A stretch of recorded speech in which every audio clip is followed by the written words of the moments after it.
অনুরোধ করছি।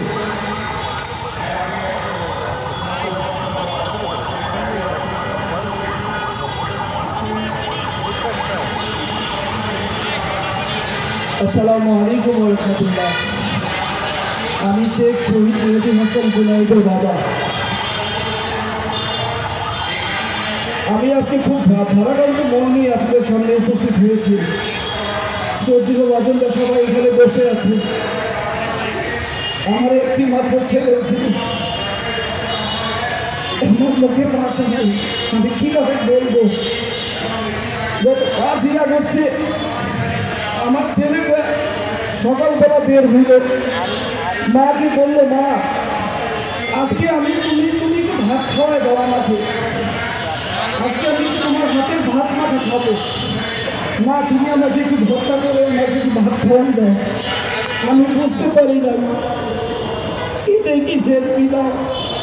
ওর মা বললো, তুমি তো রুটি খাও, কেন আজকে ভাত খাইতে চাই না? মা তুমি আজকে আমাকে খাওয়াই দাও, তুমি তোমার হাত দিয়ে আজকে খাওয়াই দাও। তো মা ওদের দুজনকে খাওয়াই দিল। আমার একটা মেয়ে, একটি ছেলে, মাত্র 14 বছর বয়স।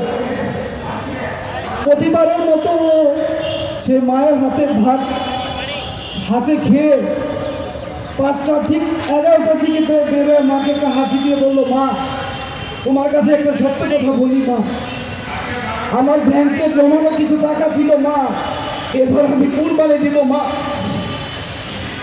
সেই কুরবানির টাকাটা আমি নিয়ে গেছি মা ব্যাংকের থেকে। বাবাকে কিছু বলো না তুমি, বাবা যেন না জানতে পারে। সেই ব্যাংকের টাকাটা দিয়ে গিয়ে পানি কিনে ছাত্রদের হাতে দিয়েছে। সে মাকে বললো যে বাবা জানে না, বাবাকে বলো না, বাবা রাগ করবে।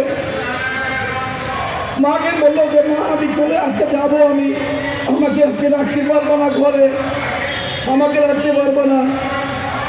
এটা না বলে মার দিকে একটা শেষ হাসি দিয়ে বললো, মা আমি চাই। মার হাতের সেই শেষ ভাত খেয়ে সে বেরো হইল। এদিক দিয়ে আমার মেয়ে এবং আমার ওয়াইফ, তারা তাদের মতিঝিল আইডিয়াল থেকে তাদের একটা ফোন আসলো যে কেন আপনারা গার্জিয়ানরা বসে থাকবেন, এভাবে সবাই ছাত্ররা বের হয়ে গেছে, আপনারা কেন গার্জিয়ানরা বসে থাকবেন। এবং আমার মেয়ে, আমার ওয়াইফ, তারা একসাথে বের হয়ে গেল না, দুইজন চলে গেল। এদিক দিয়ে আমার ছেলেটা বাইর হয়ে গেল। দুজন স্টুডেন্ট নিয়ে ওরা রিক্সা দিয়ে চলে সাতকানকারপুরে প্রথম সংক্ষিপ্ত ওখানে বের হয়ে গিয়েছে। ঠিক বাণীর পিছনের রাস্তাটাই মেন রাস্তার মধ্যে, ওই মিছিলের সামনে ছিল ওই ঠিক প্রথম শহীদ, ওইখানে শহীদ হয়।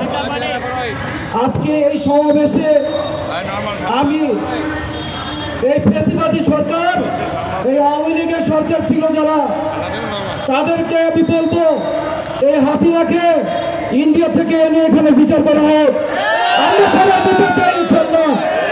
আপনারা সবাই আমাদের সাথে থাকবেন, শহীদ পরিবারের সাথে থাকবেন ইনশাল্লাহ।